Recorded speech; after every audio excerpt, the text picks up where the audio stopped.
සියලු දෙනාම සාදරයෙන් පිළිගන්නවා අපේ සිනික්ස්පලෝරා චැනල් එකට. අද අපි බලන්නේ මලින් සිසන් 1 එපිසෝඩ් 5.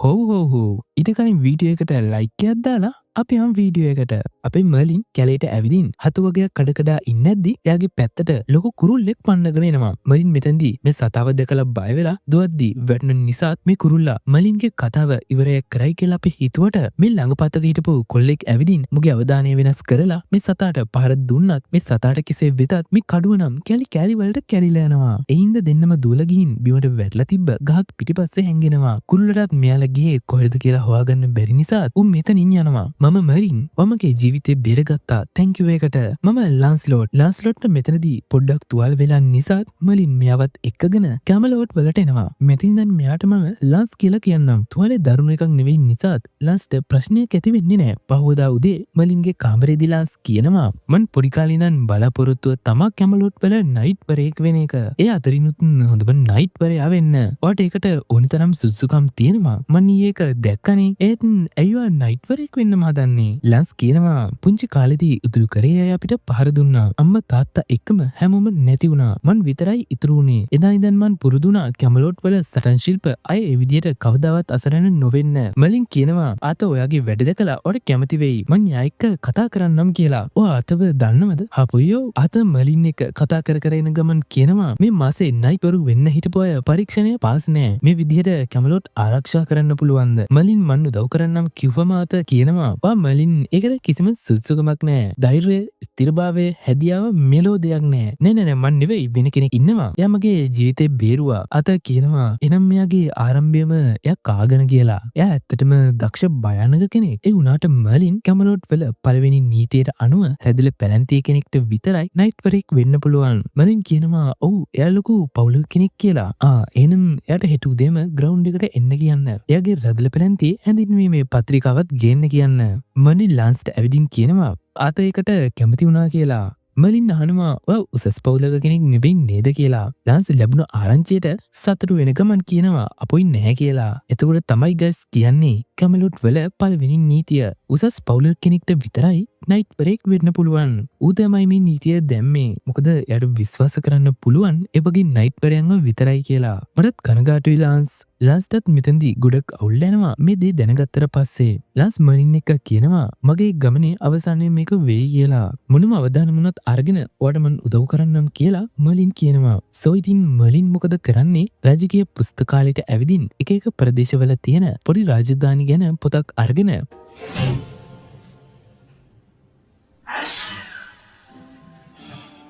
ඒක තියෙන එක රාජධානියක් ගැන විස්තර මලින් ගෙනාව කොලයකට මායා බලෙන් කොපි කරගන්නවා. ඒක අරගෙන ඇවිදින් මලින් ලාන්ස්ට කියනවා මෙන්න වගේ හැඳින්වීමේ පත්‍රිකාව නුනවරුනි මහත්වරුනි මන් ඔයාලට හඳුන්වලා දෙනවන් ලාන්ස්ලොට්ව නොතුම්බියාහි එල්වඩ් උත්මානන්ගේ පස්වැනි පුතණුවන් ලෙස. ලාන්ස් නම් මේ නීතිය කඩ කරන්න බැරි නිසා මේකට කොහෙත්ම කැමති වෙන්නේ නැහැ. ඔයාට ඕනි තරම් මේකට දක්ෂතාවය තියෙනවා. ඔයා නයිට් වරේක් වුණාම රදලද නැද්ද කියන එක අදාළ වෙන්නේ නැහැ. මලින් කොහොමරි කියලා ලාන්ස් මේකට කැමති කරගන්නවා. ඊට පහෝදා උදේම ලාන්ස්ුයි මලිනුයි ආත සෙබළු පුහුණු කරන තැනට ගිහින් ලාන්ස් එයාගේ ෆේ පත්‍රිකාව දීලා ලාන්ස්ලොට් එල්වඩ් උත්මානන්ගේ පස්වැනි පුතණුවන් ලාස්ව එතනම වැටෙන්න ආත හොඳ ෂොට් එකක් දීලා කියනවා වා ගොඩක් ස්ලෝ යුද්ධයකදී නම් මෙලාටත් මැරිලා. ලාස් නැගිටලා ගෙම්මෙන් මං සූදානම් කියලා කිව්වම ආත කියනවා එහෙමද? එහෙනම් ගිහින් අශ්වගාල සුද්ධ කරන්න කියලා. ලාස් මේ මොන මගුලක් දුන්නේ කියලා හිතද්දි මලින් කියනවා වැඩේ හරි ගියා කියලා. එදා රෑ ගයිස් මලින්ට කියනවා ලාස්ට උන දේ ගැන කනගාටුයි කියලා. කම ලාස් අශ්ව පිටි නාගෙන එනවා. ගස් මලින් ගැන සැක හිතෙන හින්දා අමුතු විදිහට බලාගෙන ඉන්නද්දි මලින් කියනවා එයාට අශ්වගාලේ වැඩ හම්බ වෙලා කියලා. මගේ යකා උස්සන්න නැතුව ඇත්ත කියන්න මලින් මොනවද ඔයා කළේ? නීතිය පොඩ්ඩක් වෙනස් කළා විතරයි. අනික මං යට ණයගැති යමගේ ජීවිතේ බේරුව නිසා. එතනින් කට් වෙලා ලාන්ස් කඩුව මුවත් කරන ගමන් ඉන්නද්දී ආත ලාන්ස්ව දැකලා කොහොමිටක් දීලා කියනවා පුළුවන් නම් මේකෙන් මාව මරන්න කියලා. ඔයාට මාත් එක්ක කොම්ම තරක් ඇතිනේ. මොකද ආතනේ අශ්වගාල සුද්ධ කරන්න ලාන්ස්ව දැම්මේ. අතරුයි ලාන්ස්ුයි අතරේ කඩු ෆයිට් එකක් සොරි ලී ෆයිට් එකක් ගිහින්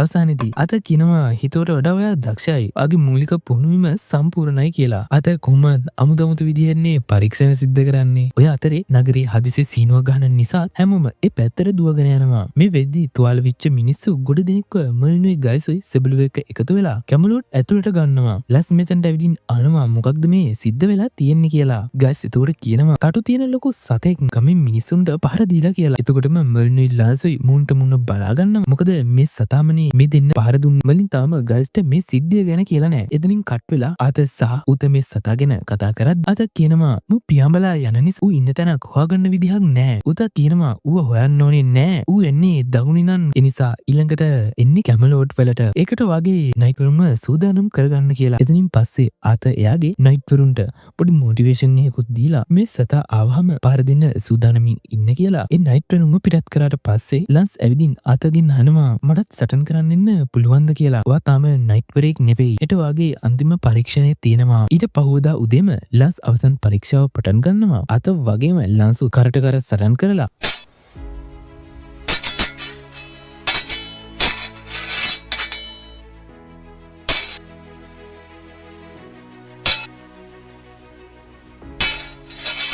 අන්තිමේදී අත ගහන පාරකින් ලන්ස්ගේ සිහිය නැති වෙලා බිම වැටෙනවා. පරාදයි ලන්ස් කියලා බැජ් එක ගන්න පහත් වුණාම හොරාට බිම වැටලා හිටපු ලන්ස් අතට කකුල් මාටුවක් දාලා බිමට වටගත්ත අතට ලන්ස් කඩුව දි කරලා අවසන් පරීක්ෂණයත් ඉවර කරනවා. මෙතනින් පස්සේ උත ලන්ස්ව නයිට් බ්‍රේ කියලා නම් කරලා එදා මාලිගාවේදී ලන්ස් වෙනුවෙන් උත්සවයක් ලෑස්ති කරනවා. උත කියනවා තාත්තම මන් හුඟ කාලෙකින් දැක්කේ නෑ. අන්තිමට හම්බ වෙද්දී පුතාලා 4 දෙනයි හිටියේ. මම තමයි පස්වෙනිය කියලා ලන්ස් මෙතන ඉඳන් මේක ෂේප් කරගන්නවා. එහෙනම් මා හොඳට විනෝද වෙන්න කියලා උදේ ලන්ස්ගේ හැඳින්වීමේ පත්‍රිකාව සේවිකාවකට දීලා කියනවා මේක පුස්තකාලාධිපතිට දෙන්න පරීක්ෂා කරලා බලන්න කියලා. උදේට ලන්ස්ගේ හැසිරීම නිසා පොඩි සැකයක් ඇති වෙලා තියෙන්නේ. එතනින් පස්සේ මර්ලිනුයි ලන්ස්ුයි කුටියට ඇවිදින් ඉන්නේද්දි සෙබළු ඇවිදින් මේක රජතුමාගේ අණක් කියලා ලන්ස්ව අත්අඩංගුවට ගන්නවා. උදේ ගාවට ලන්ස් එක්කන් ආවහම පුස්තකාලාධිපති කියනවා මේක හොරට හදපු එකක් කියලා. උදේ ඒක ලන්ස්ගෙන් පිළිගන්නවද අහුවම ලන්ස්ුත් ඒක පිළිගන්නවා. මට ඕනි උනේ කැමලෝට් වලට සේවය කරන්න විතරයි. ලන්ස්ව හිර කරනවා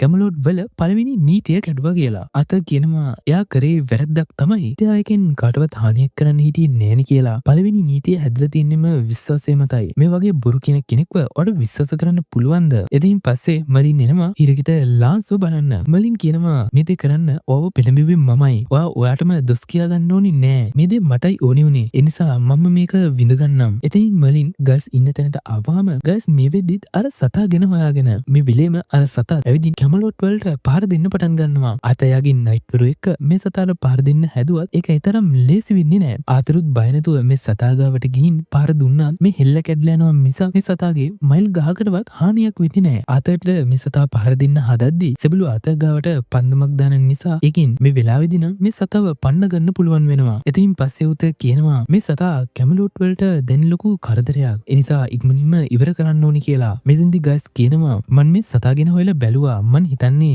මේ ග්‍රිෆින් කෙනෙක්. එයාලා හැදිලා තියෙන්නේ මැජික් වලින්. උත කියනවා ඒක වෙන්න බෑ. අපි වගේම ඇටලේ මස් වලින් හැදුන එකෙක්. ඒකද අත ඔප්පු කරා කියලා. අත ඒක ඔප්පු කරා කිව්වම අත කියනවා අපේ ආයුධ වලින් උට සීරීමක්වත් උනේ නෑ. අපේ ආයුධ ඌ ඉස්සරහා සෙල්ලම් බඩු විතරයි කියලා. උතරත් දැන් හොඳටම මරණ පැල්ලා තියෙන නිසා මේ මැජික් කතාව නම් කොහෙන්ම උත පිළිගන්න ලෑස්ති නෑ. එදා රෑ මේ සතාව ඉවරයක් කරන්න ඕනි කියලා වගේ නයිට් වරුන්ව ලෑස්ති කරගන්න කියලා උත කියනවා. එතනින් කාමරේට ඇවිදින් මර්ලිනුයි ගයිසුයි කතා වෙනවා මේ සතාව මරන්න ක්‍රමයක්. ගයිස් කියනවා ඔයාලා විතරයි මලින් මේක කරන්න පුළුවන්. නැත්නම් මාතට වන්දි ගෙවන්න වෙයි. මලින් ග්‍රිෆින්ව නවත්තන්න දන්නේ නැති නිසා උගෙන් මෙරුම් ගන්න වෙයි කියලා මුලින් මේකට කැමති නැති වුණත් ගයිස් කියන නිසා අන්තිමේදී දෙන්නත් එක්කම එකතු වෙලා උන් නවත්තන්න පුළුවන් මැජික් එකක් හොයාගන්නවා. මෙතනින් කට් වෙලා අත ලාන්ස්ව උදේට හොරින් නිදහස් කරලා කියනවා එළිය අශ්වයෙක් ඉන්නවා. ඔයා මෙහෙන් දැන්ම යන්න කියලා. ලාන්ස් කියනවා ඔබතුමා එක්ක සටන් කරන්න යන්න මම එන්නම්. මම එකපාරක් ඒ සතා එක්ක සටන් කරලා තියෙනවා. එහෙම කිව්වම අත එකපාරටම පුදුම වෙලා බලනවා. ඒත් අත කියනවා මේකත් මන් මේ තාත්තට හොරෙන් කරන්නේ. ඒ නිසා තවත් මෙහෙ ඉන්නේ නැතුව මෙහෙන් යන්න කියලා. එතනින් එන ලාන්ස් කෙලින්ම ඇවිදින්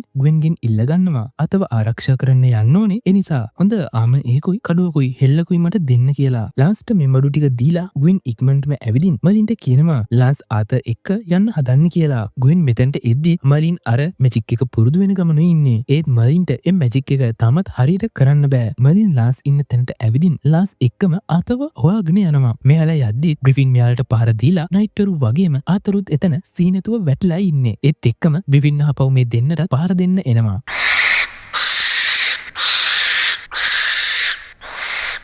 මෙතනදී ලාස් ග්‍රිෆින් එන පැත්තට හෙල්ලත් අරගෙන යනවා මුට පහර දෙන්න. මර්ලිනුත් මෙතනදී අද නැත්නම් අය කවදාවත් නැහැ කියලා අර පුරුදුන මන්තරේ ජප කරන්න පටන් ගන්නවා. ඒත් එක්කම ලාස්ගේ හෙල්ලෙන් නිල් පාට එළියක් ඇති වෙද්දී ලාස් ඒකෙන් මේ ග්‍රිෆින්ට පහර දෙනවා. ඒකෙන් නම් මේ ග්‍රිෆින් එතනම විනාශ වෙලා යනවා. ආතටත් මේ අතරේ සිහිය ඇවිදින් දකිනවා ලාස් ග්‍රිෆින්ව විනාශ කරලා තියෙනවා කියලා. මර්ලිනුත් මෙතනින් හිමීට පැන ගන්නවා ක්‍රෙඩිට් එක ලාස්ට දීලා. මෙතනින් පස්සේ මෙයාලා හැමෝම මාලිගාවට ආවහම උතා ආතට සුබ පතනවා ග්‍රිෆින්ව විනාශ කරලා දැම්මට. අත කියනවා ඒක කරේ මන් නෙවෙයි ලාස් කියලා. ඌට මේකට සතුටු වෙනවම වෙනුවට තරහ ගිහින් කියනවා ඔයා මොකටද මගේ අවසරයක් නැතුව යව නිදහස් කරේ. අත කියනවා එයයි කැමලුවට බේරගත්තේ. ඒ නිසා එයාගේ ගෞරවය ආපහු එයාට දෙන්න ඕනි කියලා. ඌට මුලදී මේකට කැමති නැති වුණත් අන්තිමේදී හරි මන් යාව නිදහස් කරන්නම් කියලා කියනවා. එයාගේ නයිට් පදවිය ආපහු එයාට දෙන්න ඕනේ. එයා පළවෙනි නීතිය කැඩුවා. ඒ නිසා ඒක කොහෙත්ම බෑ. අත කියනවා එහෙනම් මේ නීතිය වැරදි නීතියක්. ලාස් එතන එළියේ ඉන්නේ නැද්දි මලින් ඇවිදින් ආනවා මොකක්ද දැන් වෙන්නේ කියලා. ලාස් කියනවා